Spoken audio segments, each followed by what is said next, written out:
and chanting in her glorification, we can make a connection with her, and through her we can receive you know, help and benediction in our progress in devotional life. Jai Shri Shri Guru Gauranga Radha Giridhari Ju Ki Jai. So anyway, if you ever go to India, you'll find in every temple there's Tulsi growing. And in Vrindavan, which is the holy place where Krishna is worshipped, where I just came from, there's hundreds of temples. And at this time of year, it's called Kartik. And there's like tens of thousands of people wearing tilak and, you know, chanting on beads, and the whole town, which has become a city practically, they're all Krishna devotees. So it's just, it's amazing. Everyone is chanting, and everyone is there. Each particular temple has a particular form of Krishna that is worshipped in a, you know, particular way. The main temples in Vrindavan were developed by the immediate followers of Sri Chaitanya Mahaprabhu, the 6 Goswamis. And first Rupa was sent and Sanatan was sent, who are the 2 oldest Goswamis. They were sent to Vrindavan, and at that time Vrindavan was more or less lost. It had been lost in time, and there was a few locals that knew about it, and there was a few little villages, and there was places that were originally holy places, but they were completely in ruins. And so the Goswamis first built a temple called Madan Mohan with the help of kings from mostly from nearby Rajasthan, which is not very far from Vrindavan. But the Rajasthanis are they're warriors, and they're very. If you go to Rajasthan, it's a very amazing feeling. It's kind of like a noble, devoted, dedicated feel about the whole area. And you know, you'll ride along and look on top of a mountain, and you'll see there's an old castle on the mountain, on almost every mountain everywhere. And so the Rajputs, which is like a name for the Kshatriyas or warriors, they generally, the leaders came from Rajasthan. And many of the areas in North India were originally kind of settled and developed by Rajputs. Even Nepal was first settled and developed by Rajputs, people from that area. And in their heritages, they're all devotees of Krishna. And so anyway, at the time of the Muslims, I don't know if you know the history of India much at all, but during the time of the Mughals, everything with Akbar was pretty good. The king of Jaipur, who was the one of the main beneficiaries of the construction of the temples in Vrindavan, he was allied with Akbar. So in the agreement of the alliance, Akbar let him develop Jaipur, which is the city, his city, however he wanted, in Hindu style with Hindu temples, and also Vrindavan was under his protection. So under Akbar there was no problems. There were some small problems, like the king of Udaipur, which is nearby Jaipur. There's that famous lake palace is there. And anyway, the king of Udaipur, the Raja of Udaipur, whose name was Mansingh was Jaipur, and Pratap, Rana Pratap. Rana means king. Rana Pratap was the king in Udaipur, and he refused to bow to the Muslim king.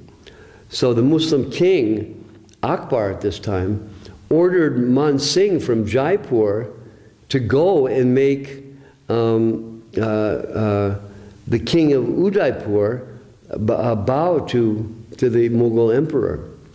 So Mansingh actually brought an army there, and they met on this battlefield that's there today called Haldigati. Haldi is turmeric. So there's still, you know, it's turmeric all over the place in the battlefield. But it was a complete defeat on the part of the Udaipuris, and the Jaipur armies won. And the king of Udaipur had to retreat to the mountains, and they did guerrilla war. And he's famous for being, one of the only kings that never submitted to the Muslims. But in another way, the Jaipuri kings are considered like more intelligent because they preserved their culture, and everything went on based on their cooperation with Akbar, who was a reasonable guy. He wasn't a Muslim fanatic. He even tried to form his own religion. I forget what it's called, but he tried to combine like the best of Hinduism with the best of Islam and make a new religion that would unite India. That was his thinking, and it lasted only through his life. Then his son was, I believe, Shah Jahan, who built the Taj Mahal. And then he was kind of medium. And then he had several sons, one of whom was very interested in the Vedic history of India, and even translated a lot of Upanishads into Arabic. This was one of Akbar's grandsons. However, his elder brother, name was Aurangzeb, he was like a Muslim fanatic, and he was his character was very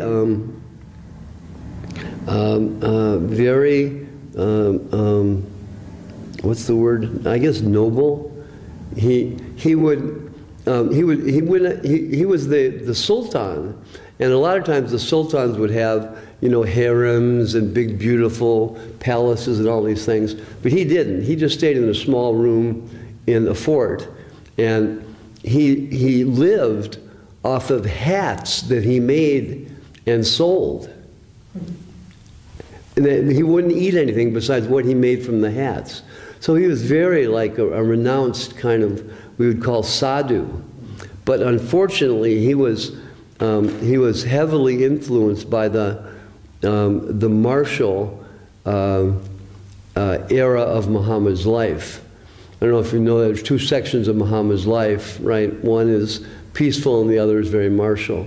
Anyway, he was influenced by the martial side, and so he raided into South India, some of the temples, and he also raided into Vrindavan now and then. But generally, Vrindavan was okay because of the alliance with Man Singh and his predecessors was still kind of holding. But then, finally what happened was this Aurangzeb was in his fort in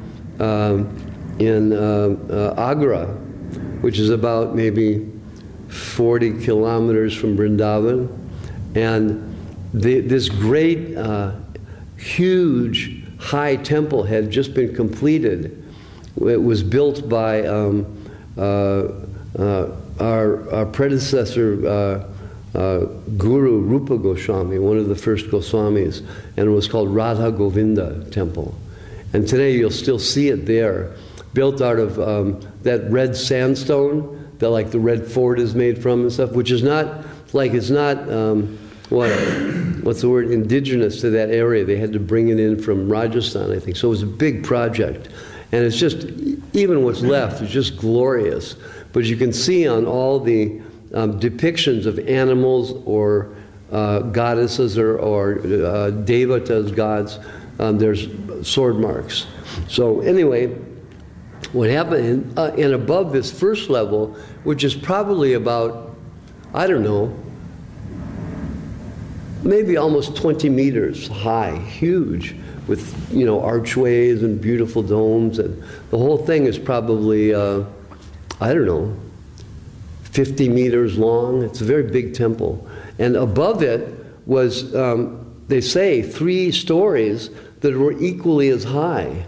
So it was really high. So anyway, one day Akbar went up onto the parapets of his fort and looked towards Vrindavan and saw the top of this temple with a saffron flag, which is like the flag of you know, Vaishnavism and the Vedic culture. Every temple in India, in India, particularly in Vrindavan, they all have saffron flags on the top. And you know, saffron is the sun. It's the sign of you know, the glorious progression of the development of spiritual life. Anyway, Aurangzeb ordered his cavalry to go to Vrindavan and destroy the temple. But luckily, there were spies in the palace, and a rider escaped early and warned the people in the temples in Vrindavan. And most of the deities, like the deity here, the deities were taken from the temples and either hidden around Vrindavan or taken to Jaipur and other places in Rajasthan and installed in temples there. So even today, the deity of Radha Govinda, who was the deity of our, you know, founder, Rupa Goswami, that's in the palace at Jaipur.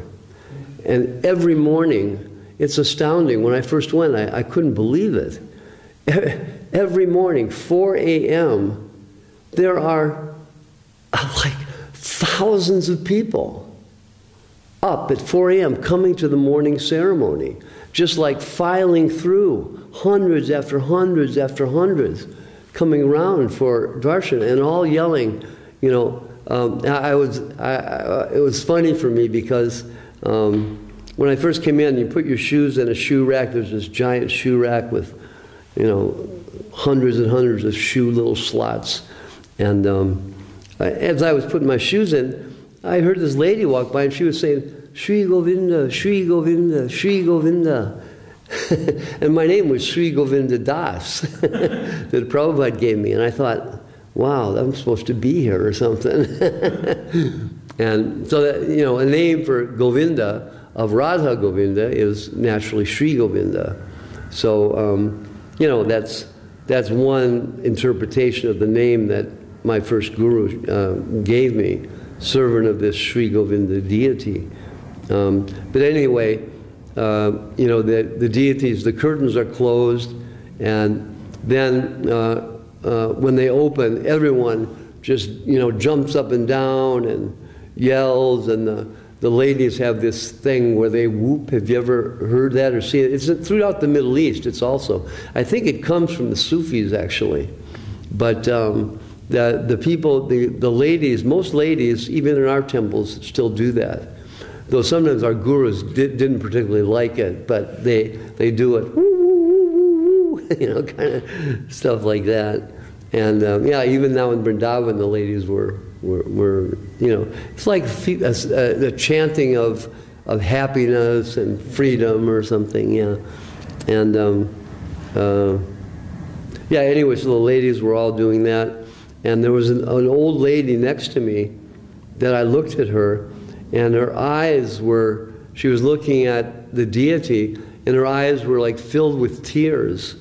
And she was just, you know, transfixed on the deity. And I thought, my gosh, what kind of like culture am I coming into? You know, these people their lives are centered around this, you know, this deity form, which, you know, originally when they learned English, the early English translators were influenced by Christianity, of course, in the early days, and so they translated Murti, or Archa Vigraha, or deity, as idol. And of course, idol has you know, pretty bad connotations. But even in the 70s, when we were starting to preach to Indians, I was in Los Angeles, and they would all say, "Oh, we are going to see the idol."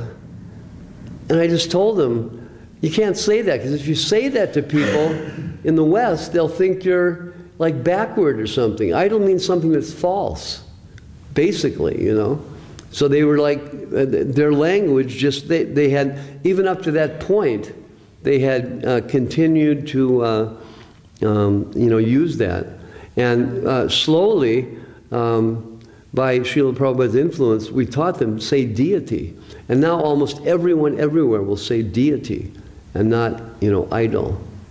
Because that was just, it's a misconception about, the form representation of the Lord as it's like it's a particular, it's called Archa Avatar. Avatar means one who comes down, avatara, and in Sanskrit. And so the Archa Avatar is the Lord who descends into a form that in the beginning is marble or brass or whatever, but by the descent of the Lord, the whole thing transforms, and it's still on one level appears as marble and actually is marble according to the consciousness of how can I say it? The consciousness of the level of perception that is there in the kind of ordinary world. It's still there like that, but there's a whole other thing going on within the deity, and that whole other thing is the actual presence of a particular aspect of the Supreme Personality of Godhead, who has through the arrangement of his arrangement, but there's specific scriptures called tantras. Our scripture is called Pancharatra Tantra, and there are many actual Vaishnava tantras. And these Vaishnava tantras, the main one is Pancharatra Tantra, and from this Pancharatra Tantra, our great founder Sanatana Goswami, in consultation with Gopal Bhatta Goswami, who was one of the 6 Goswamis, who had come from South India and was very expert in the details of deity worship. So they worked together and created an understanding of how to do deity worship. First Gopal Bhatta Goswami made it, and then it was given to Sanatana Goswami, and Sanatana Goswami kind of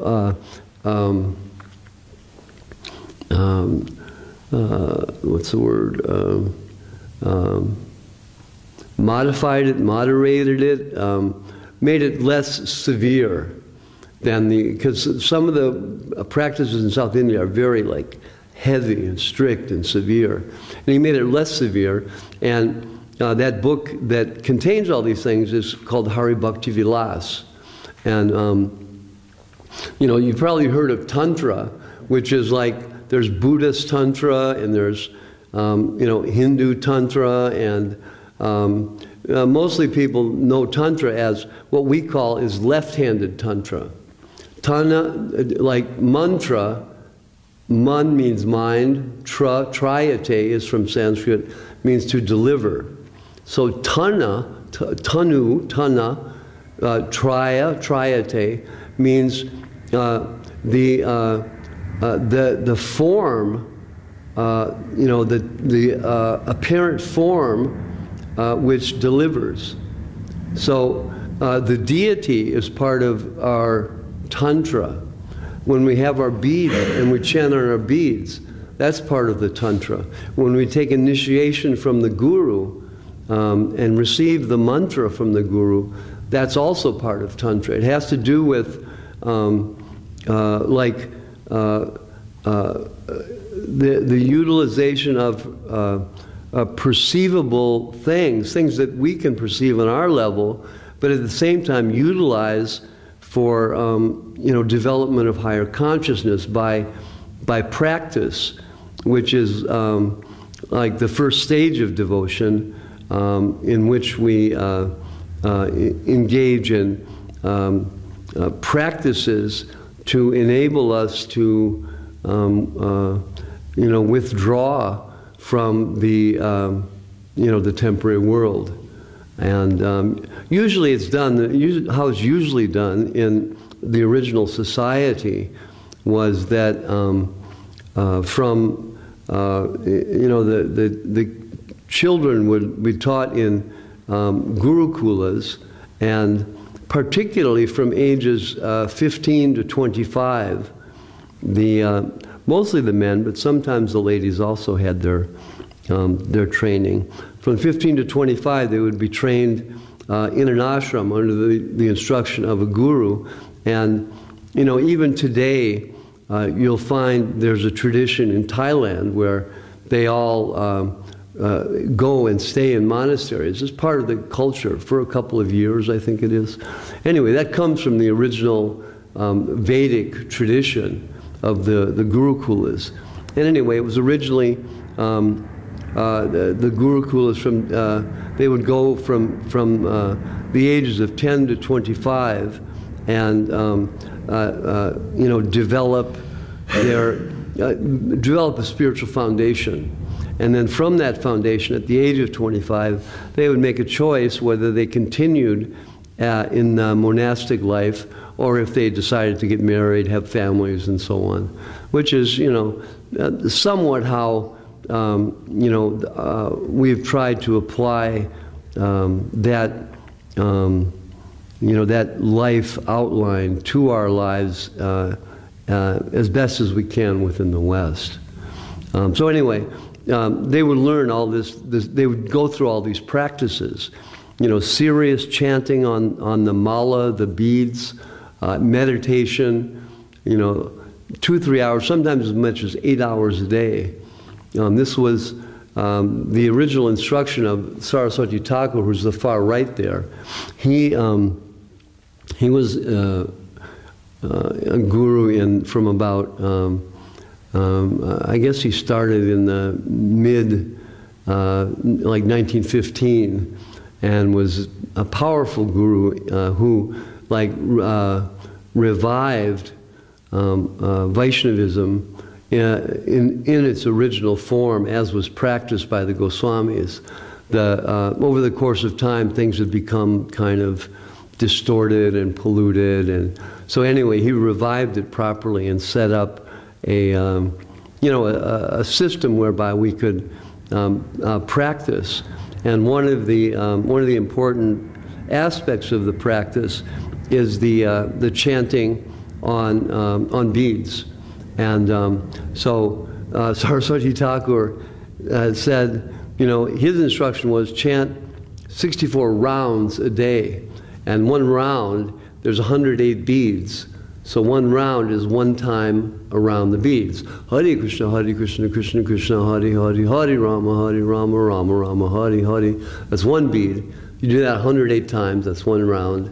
Then you go back again, that's 2 rounds, and so on. So then generally, because in temples everybody was very busy with work and so on, so he reduced that number to generally 16 rounds a day, which, usually the early practitioners we used to take about 2 hours to finish 16 rounds.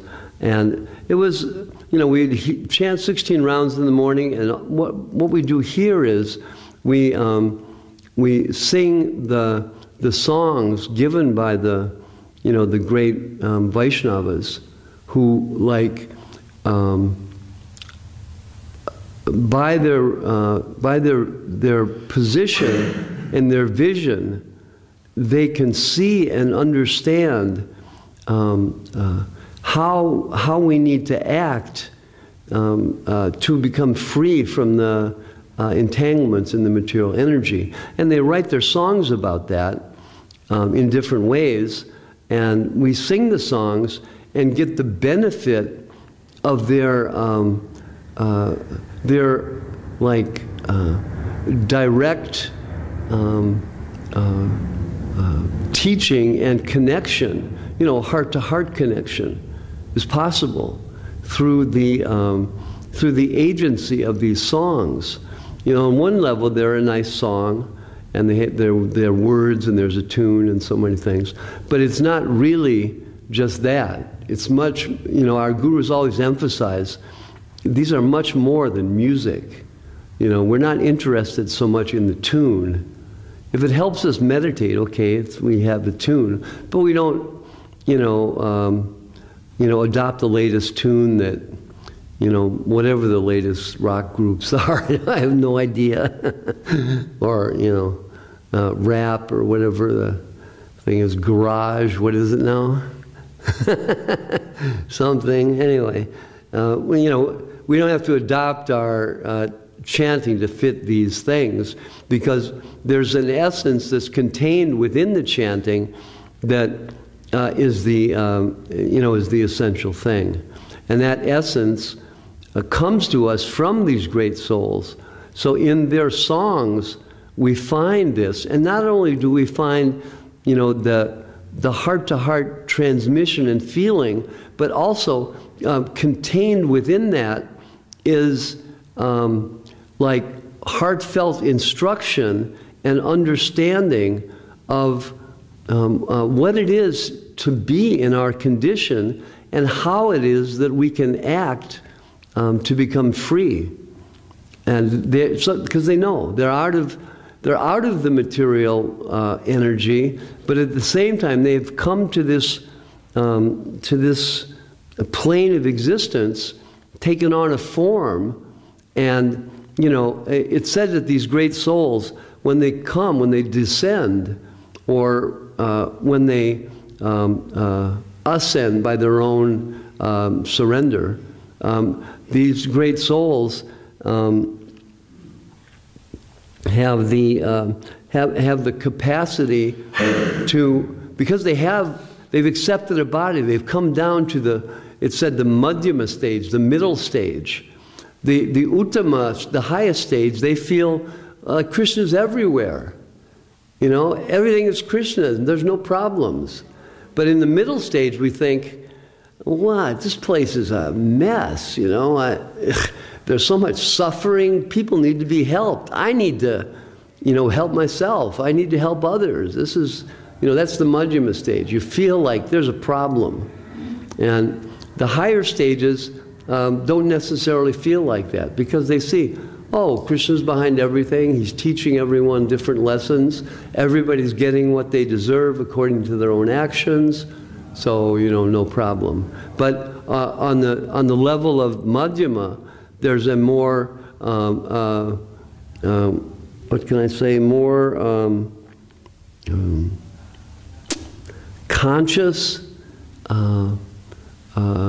feeling of, what's going on in the condition of illusion that causes so much pain and suffering and, just general malaise.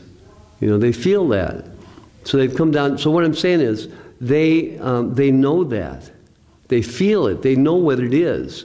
But because they're pure, they're also transcendental to it. They know, they can see what it is. They can feel what it is. But because they're realized, they're simultaneously beyond it. So you'll find in the songs, they sing about like material entanglement very graphically and very clearly. They know what it is. And you can feel and hear often directly in their writings and in their songs, they really want to help us become free, just like our gurus. So anyway, the sound comes from the songs, and the sound comes from the vibration of the Maha Mantra. Jai Shri Guru Varanga Radha Giridhari Ji Ki Jai. So the Maha Mantra, Mahaprabhu, that's Lord Chaitanya, is the main deity there. He was the Yuga avatar, which means in like Vedic time, the passage of time is divided into yugas, and there's 4 yugas which equal 1 Chatur Yuga, And then there's a series of Chatur Yugas that equal a Manvantara, which is another calculation of time, but it's also the duration of existence of an overseer of the functioning of the order of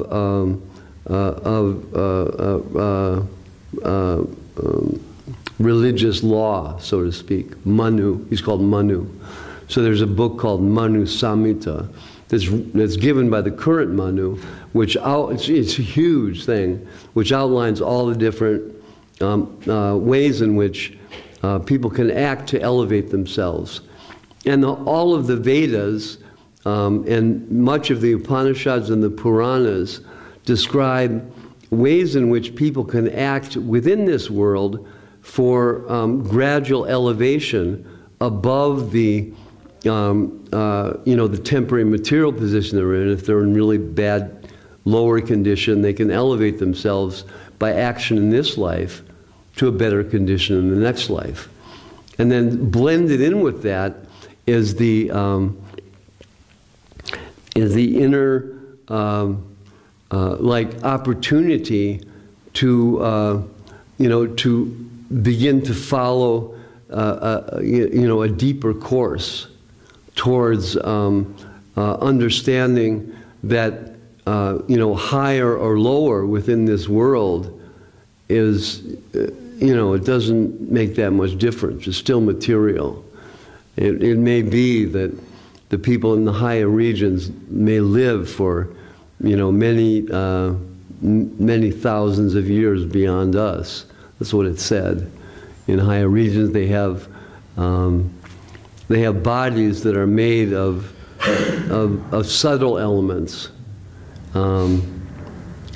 something like the mind, and but more subtle than the mind, more subtle than the intelligence. It's I don't really understand that clearly, but it's ethereal regions, they call it. And but we can see even within this world how there's like different levels of of life. Some people are just born set up. Some people are born automatically with everything they need, and other people are born with medium range stuff, and they have a medium range of intelligence or beauty or knowledge, or there's different qualities which I guess there's 6 principal qualities which are contained 100% in Krishna, which all of us have a certain percentage of. And the lower you go, the lower the percentage, and the higher you go, the higher the percentage. So it gets materially better in the higher regions, but also the problem with the higher regions is you get caught up in how nice it is, and you kind of forget that you're in the material world and there's something more important than what's around you, and you ultimately have to die anyway there. So however much longer it is and however much more comfortable it is, there's still death, there's still old age, there's still disease, and just lesser degrees of frustration. So like I'm saying here, karma is seen in people who are born deformed, or born in a very poverty-stricken situation, or born in amidst of difficulty, one difficulty thing after another, after another, after another. Other people are just, they're just born into a track, and they just follow the track. They become successful, and they become set up, and they live their life, relatively comfortably. But, the problem is then they die.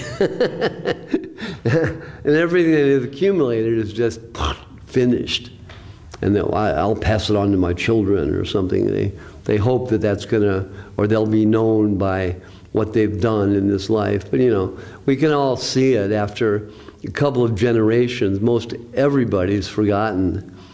Like you go to There's this one funny show in America. This guy goes around asking kids about history. And most of the kids in the street don't even know, whose side anybody was on in World War II. They don't know who we fought in World War II. Can you believe it? I can't even believe it. Right. Yeah. It's just, whoops. It's just, it's just unbelievable. They've just increasingly are losing touch with, with any kind of purpose of life that's beyond just like immediate sensory experience. It's really, I guess it's the machines or something that are just constantly looking at the thing and pushing buttons and brrr. I was a substitute teacher in Salt Lake City for a year. I thought I'd just try it. And I was amazed. Once I got up in the grades, the young kids were pretty good.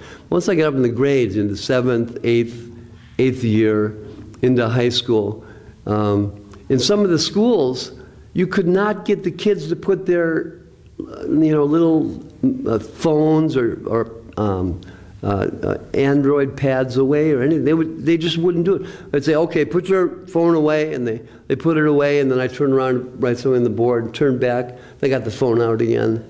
It's just they're completely addicted to it. And so I don't know what the effect of it's going to be.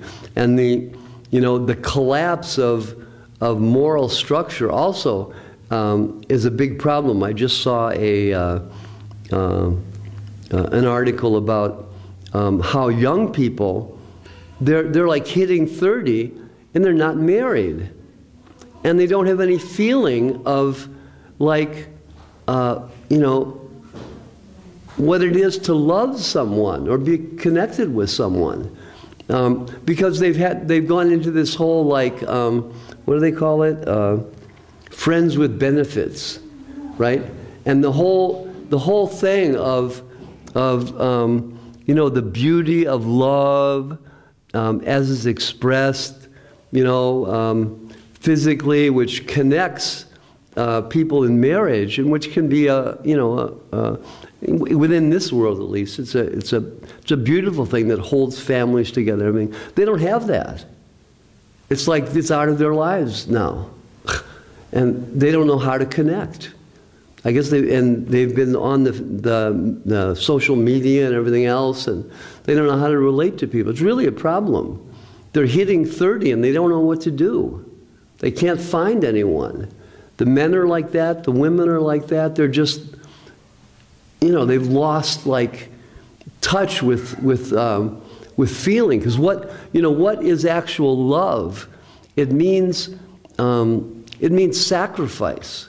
You sacrifice yourself for the beloved.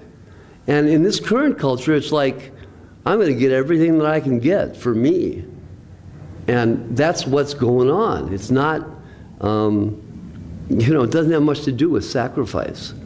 So the principle that underlies even, that underlies reality, even in the material plane, even that is being lost.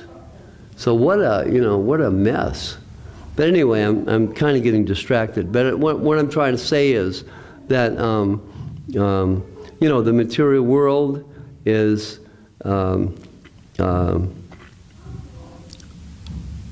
considered by the great souls to be a place where like of disease, and the great souls are cured. They're healthy, and they know what the medicine is.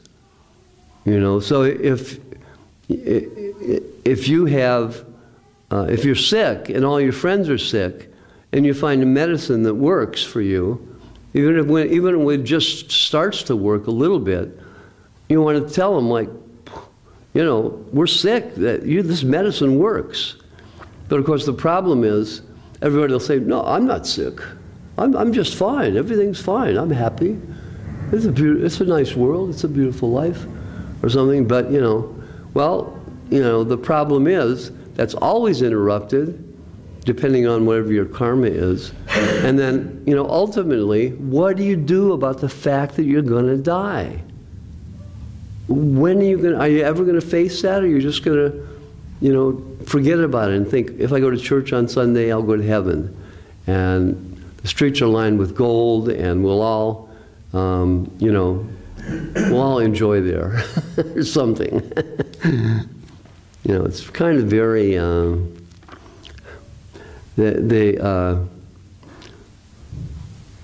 know, relatively the depth of development of most of like accessible theology in the West is pretty, you know, pretty lacking. It's not very deep. It's not very complete.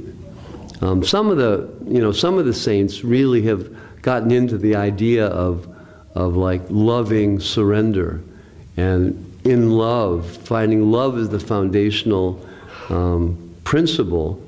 And, you know, love, of course, naturally means devotion and dedication and sacrifice, like I was saying. So that's contained there in some of the Western scriptures, and that's the essence of what our line is teaching.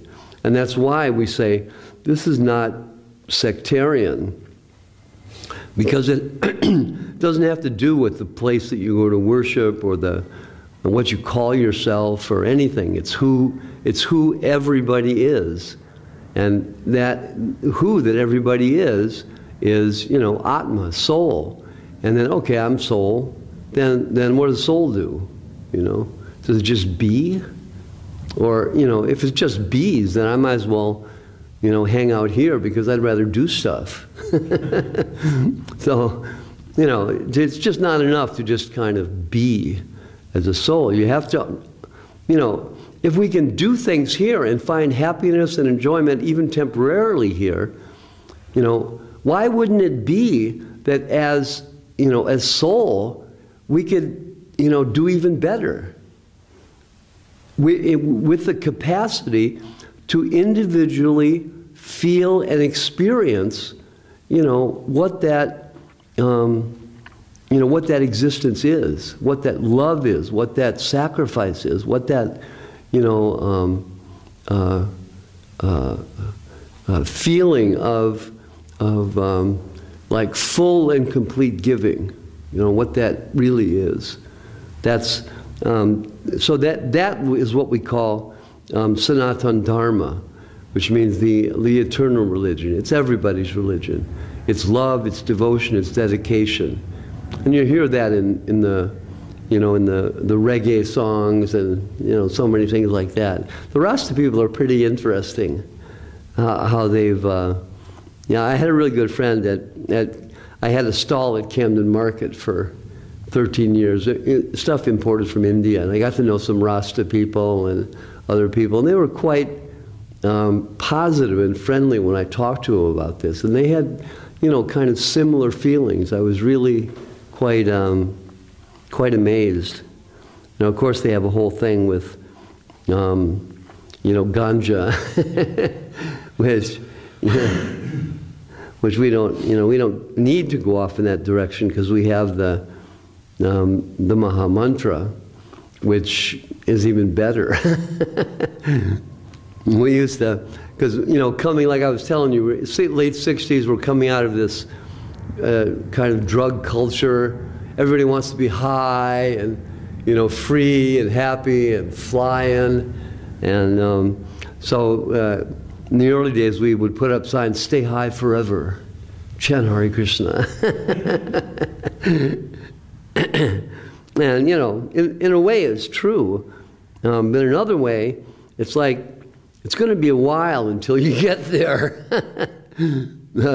But Srila Prabhupada was expert in, like, you know, pulling us in and making it accessible, and, you know,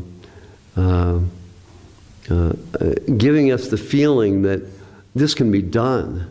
You know, you can do it. And maybe in this life it's possible. Some people are very focused, and maybe it's because of their dedication in previous lives, or, you know, nobody knows. You can't tell. But the great souls can tell. They can tell who is, you know, just roughly our Guru Srila Govinda Maharaj, who's the second one from the left. He used to say, I can see, but you cannot see. Someone is, you know, 25% mind, 50% heart. Someone is 75% mind, 50% heart, like that. The degree to which we've been able to, like, give ourselves. And, you know, so we can't see that. So as devotees, we're taught that because we can't see, we have to, you know, honor and respect everyone. Because, like, you've walked in the door, you know, I have no idea. You may be like 2 lifetimes ahead of me. I don't know, you know. So we you know, honor and respect everyone. We have to, because, you know, we don't know, and we realize how, you know, how wonderful and how beautiful and amazing it is that someone is, you know, attempting to give their life force to this this ideal. You know, it's you know it and feel it because you're going through it, and it's no easy thing. So, but someone who's doing that, you know, they're to be honored. You know, so we think like that, we feel like that, and that's part of what you feel when you come through the door. We're all like, you know, it's like in the army, if you were in a squad, you had all your brothers around you, and you were, like, you know, every day risking your life together, protecting each other, and that's something like that. You know, because this is, our Gurus, Srila Sridhar Maharaj particularly, second from the right, he would give metaphors about being in the battle and needing to have someone on your flank on both sides. Otherwise, you'll get overrun because you don't have vision to see so clearly on your sides. So we need association. We need friendship. We need to have you know, heart-to-heart relationships with the people that we're with, and as we develop those, that kind of bond enables us to, like, progress through difficult situations. You know, it's called sadhu sangha. Is like the sadhu means people who are trying for the same ideal, and sangha means you know, joining together, togetherness. So sadhu sangha is like the most important principle. You know, we have our chanting and hearing and things. They're important and they're essential. But without sadhu sangha, things will be very difficult. Will be much more difficult. That's why we have temples, and we call them maths, where people live together and worship, and the deity is there. And this is why our Gurudev, my sannyas guru, so much wanted us to have a beautiful place in London where people can come together, and when they see it, they can feel, you know, something of the beauty and the depth of his Guru Maharaj. He saw it like that. I want something that is, I forget what he is, consummate with the glories of my Guru Maharaj, something like that. And, you know, we were looking for 7 years, and he was very frustrated with us. And finally, poof, this building just appeared. And it was, happened to be, it was for sale for about, I think, a couple $100,000 above the money that we had. but we thought, well, we'll just give it an offer. So we offered what we had, and they accepted it. It all just kind of happened, you know. And there was 2 devotees who, you know, happened to have that kind of funds. So we bought it for $650,000, which is, you know, compared to the normal market for even land this size in this area, is really really good deal. People have told me it's worth well over $1 million, should be. But yeah. So anyway, it's, you know, Krishna's arrangement again. So, you know, so we're going on and, you know, together developing through this chanting, together sung kirtan like you went on,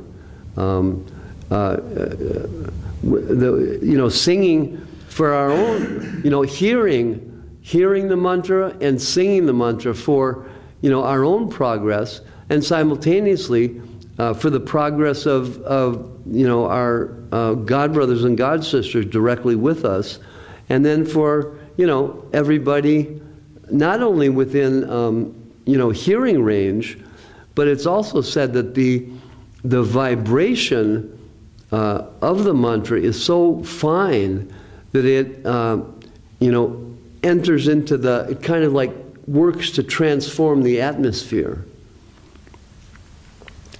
And I think, I don't remember clearly, doggone it, things like this come up, but I'm pretty sure my first guru said that the, you know, chanting of Hare Krishna in all the big cities, first in the States and then throughout the world, prevented World War III. We were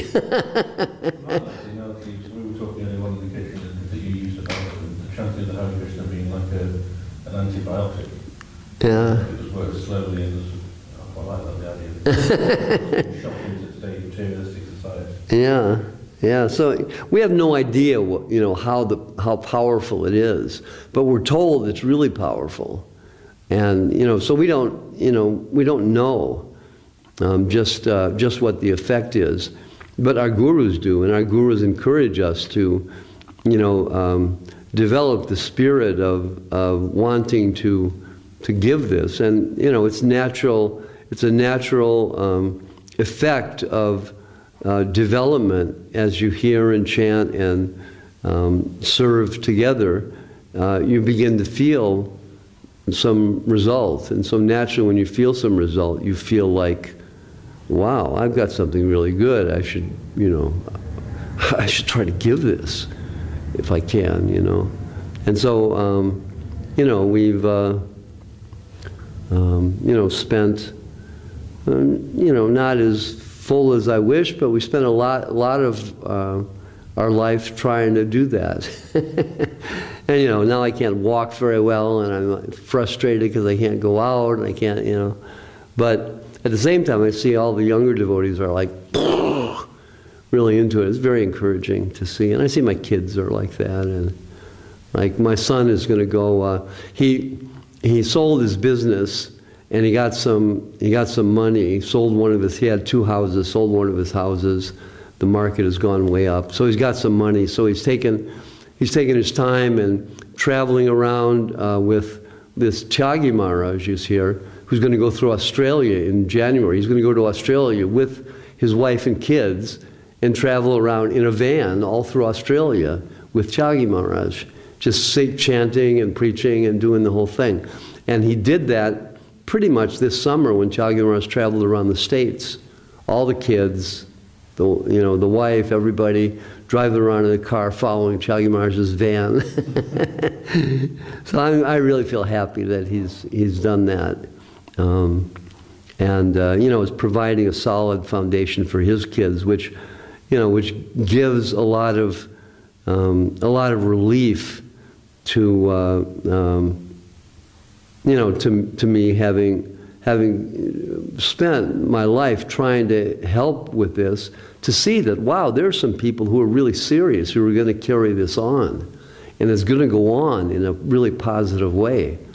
You know, it's very encouraging. Otherwise, it could be really discouraging if it wasn't like that. But Krishna's the controller, and, you know, people just seem to pop up who are just really you know, developed from previous lives and can do a lot of things. Like my friend Tyagi Maharaj, I was pretty much there when he joined. I knew him from an early time, and I used to, you know, counsel him on different ideas about Krishna consciousness, and when he was younger, and now he's like, you know, he's flying, and I'm still like working on taking off. But anyway, you know, who knows?